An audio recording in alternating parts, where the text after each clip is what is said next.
আজকে সবাই মিলে প্রথম এলাম সোনাইকে নিয়ে বাবা বড়ুরাজি মন্দিরে পুজো দিতে। আমাদের প্রথম থেকে ইচ্ছা ছিল সোনাই মুখে প্রসাদ হয়ে যাওয়ার পরই আমরা বাবা বড়ুরাজের মন্দিরে গিয়ে পুজো দেব। তাই আর দেরি না করে সোনাই মুখপ্রসাদ হয়ে যাওয়ার পরেই আমরা মামাবাড়িতে এসেছিলাম। তো সেখান থেকে একটা দিন দেখে সোমবার দেখে আমরা এসেছি বাবার মন্দিরে পুজো দিতে। আর যেহেতু যেদিন আমরা গিয়েছিলাম তার 1 মাস আগেই এখানে বাৎসরিক মেলা পুজোটা হয়েছিল, তাই মেলার যে দোকানটা সেগুলো এখনও রয়েছে অনেক।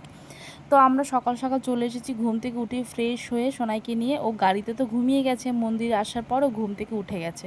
তো এখানে দুধ পুকুরে আমরা সবাই মিলে একটুখানি মাথায় জল নিয়ে নিলাম, এরপর মন্দিরে গিয়ে পুজোটা দেব। এই প্রথমবার ওকে নিয়ে এত দূরেই ট্রাভেল করেছি বাবার গাড়িতে। ও কোনো অসুবিধা হয়নি, ও কোনো অসুবিধা করেনি, সব সময় আমাদের সাথ দিয়েছে।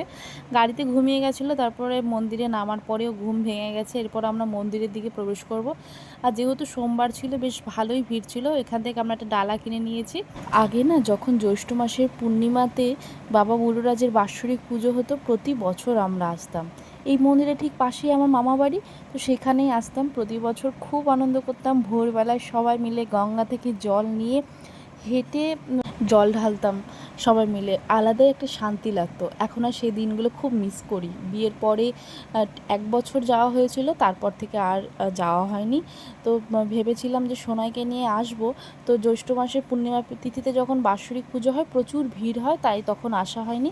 আমরা ভেবেছিলাম একটু ফাঁকা হলে তারপর আমরা গিয়ে ভালোভাবে পুজোটা দেবো, যেহেতু সোনাইকে নিয়ে যাবো তাই। আর এটি খুব জাগ্রত মন্দির। এখানে যার যেরকম মনস্কামনা আছে, সেই মনস্কামনা দিয়ে পুজো দিয়ে যখন ঢিল বেঁধে গাছে বেঁধে দিলে না, তার মনস্কামনা পূর্ণ হবে, এটা আমার বিশ্বাস। তো আমাদের একটা ঢিল বাঁধা ছিল, সেটাই এখন খুলে দিল আমার হাজবেন্ড। তোমরা কারা কারা এই মন্দিরে এসেছো অবশ্যই কমেন্ট বক্সে লিখে জানিও।